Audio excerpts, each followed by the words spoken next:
Hey everyone, welcome back to my plant channel. My name is Titus. If you are into that kind of contents, then please do consider subscribing.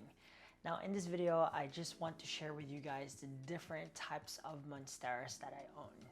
So let's get started. Alright, so the very first one that I want to show you guys, which you may have seen on my previous video here, is the Monstera Deliciosa, or sometimes referred to as Monstera borzigiana. Okay, so this one is the normal green form. Now I have actually recently cleaned this up, and that's why it's a little bit wet, because I found that there was a few spider mites in there.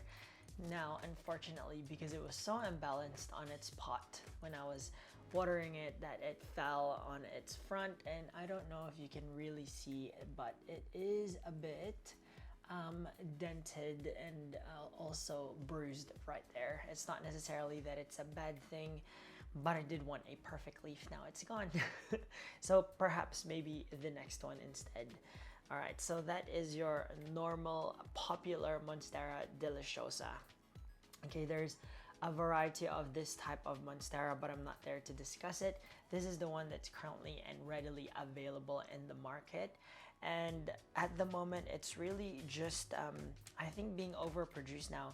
If you are lucky, there is also a mutated version of this, which is very expensive and popular in the market as well, which is the Monstera albo borzigiana.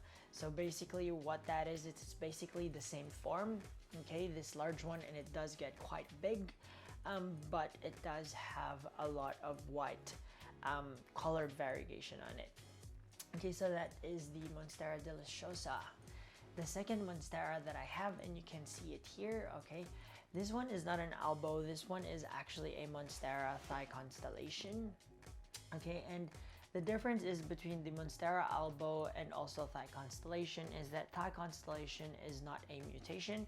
It's actually genetically and lab grown, and it doesn't actually revert into green, and it's quite stable as well. So the Monstera albo, which is the mutated version of the Monstera borzigiana green form, may actually revert. However, you know, Thigh Constellation don't. But the other difference that you will find is that Thigh Constellation generally has a creamy kind of color. I think in the screen it might appear white because of the light that it's being reflected on, but when you see it in person, it's actually much more whiter.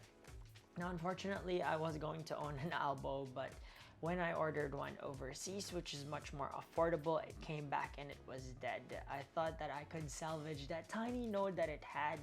Unfortunately, that one died and rotted too. So at the moment, I don't have any albos. So at the moment, that's that one, the Thigh Constellation. Okay, the next Monstera that I have is the Monstera standeliana, and you guys may have seen me unbox it, and unfortunately, I have ripped off one of the leaf that's remaining, and I don't know if you guys can actually see it in there, but can you see that there's a tiny growth point right there? So I found that once I ripped off that only leaf that it had, that new shoot actually shooted up, and the reason why I did that is because it's been nearly a year that it hasn't done anything, hasn't rooted at all, but when I ripped it off, that new growth started shooting up. Now that new growth is actually growing, I think 1 millimeter per week, which is very slow, but I'm hoping that once that tiny shoot actually does produce a leaf, that one is going to produce some aerial roots. The next Monstera that I have is the Monstera siltepecana.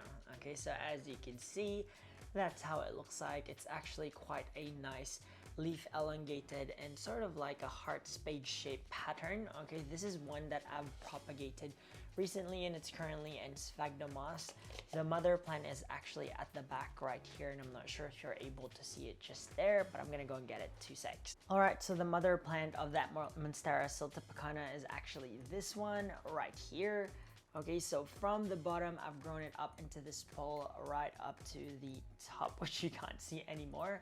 Okay, now what you guys will notice with most of the Monsteras is that the higher they get, the bigger their leaves get as well, as you can see, and also the more fenestration that they will have. Now, At the bottom here, because I've pruned this already, I repotted 2 more mother plant, and that one actually has a hole in it.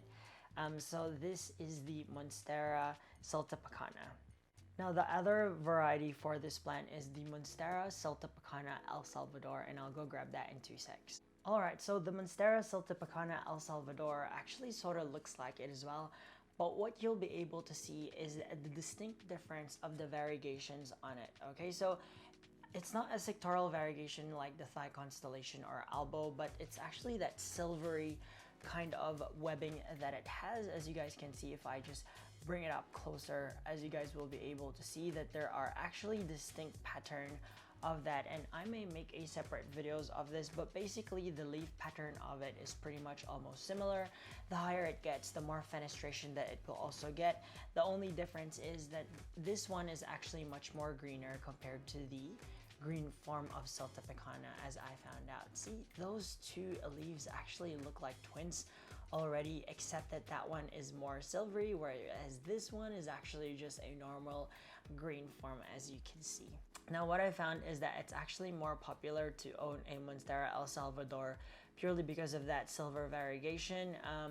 However, for me, I like both of them, to be honest, but this one is probably more of an investment if you are a grower, because often one of this leaf at the moment here in Australia can actually cost up to $40.